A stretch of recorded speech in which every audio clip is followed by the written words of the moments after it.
guys, my name is Sarah Barnes, and I decided to do my experiential learning on HispanicSociety.org. This is basically just an online platform for the Hispanic Museum and Library, which is located in New York City.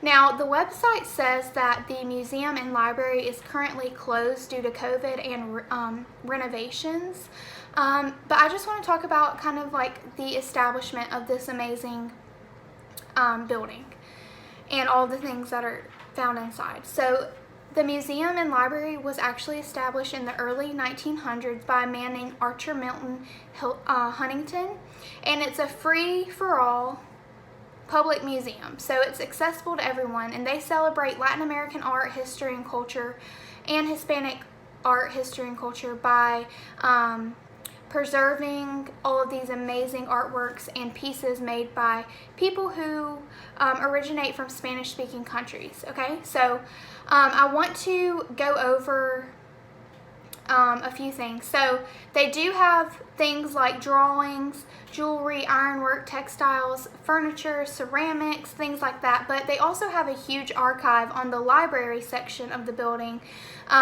full of historical Hispanic documents. They have things like periodicals and books. They have hundreds of thousands of them that are prevalent to Hispanic and Latin American history and culture. And they also have, I found really interesting, letters and manuscripts that even date back to the 11th century. I want to read the mission statement because I think it's very telling of how amazing this establishment is. So the Hispanic Museum and Library's mission statement is to collect, preserve, study, exhibit, stimulate appreciation for, advance knowledge of works directly related to the arts, literature, and history of the countries wherein Spanish and Portuguese have been the predominantly spoken languages, all in the service of the public and in ordinance with the highest professional standards. So that's a bunch of words basically saying they work hard to make sure that this art and history is preserved in a way that can be appreciated by everyone. And I think that is very amazing. So if you scroll on their website, you can see a tab, it's called Collections.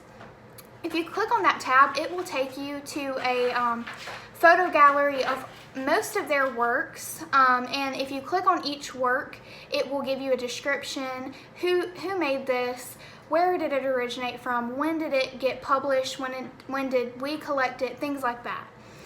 So I want to talk about one piece of art that I really enjoyed. It's called Tapada Seated in a Green Skirt, which basically is a woman seated in a green skirt, and it's exactly that.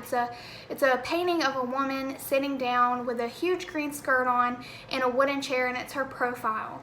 I think that the colors in this painting were just so beautiful, and it was originated from Peru in the 1800s. I also found, I hope you guys go on there and see it, but I found a whole section of cookbooks which date back to the 15th century, 16th century, and above. So I found a bunch of them from Mexico and Peru and Spain, and I just thought the artwork on those cookbooks just are so telling of how amazing and rich the culture is. I really do encourage you guys to go on there and see all of the art because it's just laid out so nicely, and you can see really everything that they have to offer. And I really hope that I can visit this place one day, and I think it's important for everyone to experience that type of Hispanic and Latin culture and be able to appreciate that type of art. Thank you.